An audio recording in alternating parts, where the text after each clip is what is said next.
प्यारे विद्यार्थियों, कैसे हो आप? आशा करता हूँ आप बहुत अच्छे होंगे। आइए हम आज का हमारा अध्याय प्रारंभ करते हैं। हमारे अध्याय का नाम है धेनु अर्थात गाय। एषा धेनु, यह गाय है। धेनोः वत्सः तस्याः समीपे तिष्ठति दुग्धं च पिबति।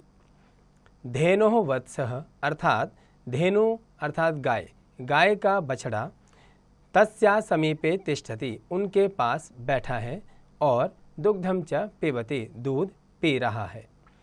धेनोः चत्वारः पादाः सन्ति अर्थात गाय के 4 पैर होते हैं। द्वे श्रृंगे स्तः, 2 सींग होते हैं। एकम दीर्घम पुच्छम चास्ति और एक लंबी पूंछ होती है।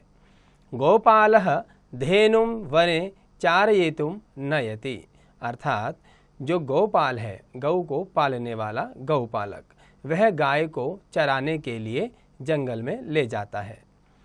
स धेन्वः सह सायं यावत् तिष्ठति यथा धेनु सरलाः तथैव तस्याः वत्सः अपि सरलः अर्थात वह गाय के साथ सायं यावत् तिष्ठति शाम तक बैठता है। यथा धेनु सरला, जैसी गाय सरल होती है, तथैव तस्याः वत्सः अपि सरल, उतना ही सरल उनका बछड़ा होता है। यत्र धेनु गच्छति, जहाँ गाय जाती है, तत्र वत्सः अपि गच्छति, वहाँ पर उसका बछड़ा भी जाता है। धेनुः दुग्धं यच्छति अर्थात गाय दूध देती है। निर्मलं वारिं दृष्ट्वा धेनुः प्रसन्ना भवति अर्थात निर्मलं वारिं स्वच्छ जल दृष्ट्वा धेनु प्रसन्ना भवति अर्थात गाय खुश होती है। यदा मेघाः वारिणि वर्षन्ति, जब बादल मेघ अर्थात जल बरसाते हैं, तदा धेनुभ्यः हरितानि तृणानि सर्वत्र उद्भवन्ति, तब क्या होता है, तब हरी हरी घास चारों तरफ उगती है। गोपालः अपि धेन्वै तृणं यच्छति और गोपालक भी गाय को तृणं यच्छति अर्थात तिनके या घास फूस खाने के लिए देता है। धेनवः घासं खादित्वा मानवेभ्यः अमृतो उपमं मधुरं दुग्धं यच्छन्ति अर्थात घासम खादित्वा, घास खाकर, गाय घास खाकर मनुष्यों के लिए अमृतो उपमम अमृत के समान मधुरम दुग्धम मीठा दूध उनको पीने के लिए देती है। धेनोः दुग्धम लघुः सुपाच्यम बुद्धिप्रदम पूर्णम भोजनम चास्ति अर्थात धेनोः दुग्धम गाय का दूध, लघु अर्थात छोटा, और सुपाच्यम आसानी से पचने वाला, और बुद्धिप्रदम और बुद्धि को बढ़ाने वाला होता है। बालकानां मतयः धेनोः दुग्धपानेन तीव्रा भवन्ति अर्थात बालकानां मतयः बच्चों की बुद्धि को बढ़ाने के लिए गाय का दूध सबसे अच्छा माना जाता है। जीवनस्य सफलतायै तीव्रा मति आवश्यकी, कहते हैं कि जीवन से सफलतायै अर्थात जीवन में सफलता प्राप्त करने के लिए तीव्रा बुद्धि आवश्यकी, तीव्र बुद्धि का होना बहुत जरूरी है। मतिं विना संसारे किमपि कार्यम न भवति अर्थात बुद्धि के बिना इस संसार में कोई भी कार्य संभव नहीं है। मत्या युक्तः पुरुषः एव सर्वथा सफलः, कहते हैं कि मत्या युक्तः अर्थात बुद्धि से युक्त व्यक्ति जीवन में सब जगह सफल होता है अर्थात जो व्यक्ति अपनी बुद्धि का अच्छा प्रयोग करता है वही व्यक्ति अपने जीवन में सर्वथा सफल माना जाता है। मत्यै एव सर्वे पठन्ति और बुद्धि के माध्यम से ही सभी पढ़ते हैं। जैसा कि हम सभी जानते हैं कि हमारे मस्तिष्क में बुद्धि का एक स्थान है और उसी के माध्यम से हम अपने जीवन में हर चीज को पढ़ते हैं, समझते हैं। मत्याम एव संसारस्य ज्ञानम तिष्ठति और इस बुद्धि के अंदर ही संसार का ज्ञान छुपा हुआ है। अर्थात हमारे पास जितनी भी ज्ञान की बातें हैं वो सभी बातें हमारे इस मस्तिष्क में बुद्धि रूपी शब्द के अंदर निहित है। निर्मलेन वारिणा धेनोः दुग्धेन च सुंदरम स्वास्थ्यम भवति।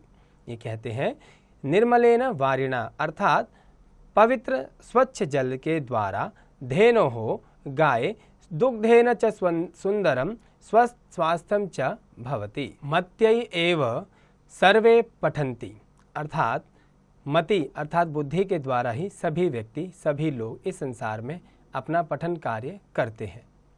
मत्याम एव संसारस्य ज्ञानम तिष्ठति अर्थात इस बुद्धि में संसार का प्रत्येक ज्ञान निहित है, छुपा हुआ है। निर्मलेन वारिणा धेनोः दुग्धेन च सुंदरम स्वास्थ्यम भवति अर्थात निर्मल वारिणा स्वच्छ जल के द्वारा और धेनोः दुग्धेन अर्थात गाय के दूध के द्वारा सुंदरम स्वास्थ्यम भवति सुंदर स्वास्थ्य होता है। कहने का तात्पर्य है कि संसार में जो निर्मल जल है उसके द्वारा और गाय के स्वच्छ दूध के द्वारा ही हम स्वस्थ रहते हैं। वारिणः निर्मलता इव चित्तस्य निर्मलता अपि भवेत् चेत् मानवः अवश्यम सुखम विंदेत अर्थात वारिणः निर्मलता इव जिस प्रकार वारिणा अर्थात जल की जो निर्मलता है चित्तस्य निर्मलता अपि भवेत् जैसे वारी अर्थात जल निर्मल होता है वैसे ही हमारा चित्त भी निर्मल होता है। मानवः अवश्यम सुखम विंदेत जब स्वच्छ जल होगा और वैसे ही स्वच्छ मन होगा तभी मनुष्य सुखी होता है। यथा वारिणी मत्स्याः निवसन्ति तथैव निर्मले चित्ते ज्ञानम अर्थात ये कहते हैं कि जिस प्रकार से वारिणी मत्स्याः निवसन्ति जल के अंदर बहुत सारी मछलियां रहती हैं वैसे ही निर्मले चित्ते ज्ञानम अर्थात इस निर्मल चित्त में ज्ञान रहता है। जैसे पानी के अंदर बहुत सारी मछलियां रहती हैं वैसे ही इस निर्मल चित्त अर्थात मन के अंदर हमारा बहुत सारा ज्ञान छुपा हुआ है। कृषि प्रधानः भारत भूमि धेनूनाम वृषभाणाम च जननी ये भारत भूमि गायों की और वृषभाणाम बैलों की जननी है अर्थात यहाँ पर गाय और बैल भरपूर मात्रा में पाए जाते हैं। वृषभा एव क्षेत्राणि हलेन कर्षन्ति बैलों के द्वारा ही हमारे यहाँ खेतों में खेती की जाती है। ततश्च धान्यम उत्पद्यते उसके बाद धान उगाया जाता है। तेन एव वयम जीवामः धेनूनां संवर्धनार्थम रक्षार्थम च प्रयतामहे और उससे ही हम सभी जीवित रहते हैं। धेनूनां संवर्धनार्थम गायों को बढ़ाने के लिए उनकी रक्षा के लिए हम सभी यहाँ पर प्रयत्नशील हैं अर्थात हम सभी हम जीवों के लिए गायों की रक्षा के लिए और बैलों की रक्षा के लिए प्रयत्नशील हैं। सर्वे जनाः धेनवाम स्नेहयन्ति सभी लोग गायों को प्रेम करते हैं। धेनु भारतस्य धनम अर्थात गाय भारत का धन है। श्री कृष्ण अपि गौपालः इति नामना विख्यातः और भगवान श्री कृष्ण भी गौपालः अर्थात गायों को पालने वाले इस नाम से विख्यात हैं। श्री कृष्ण को भी गौपालक कहा जाता है। तो प्यारे विद्यार्थियों आज हमने गाय की महत्ता के बारे में जाना। मैं आशा करता हूँ यह पाठ आपको समझ आया होगा।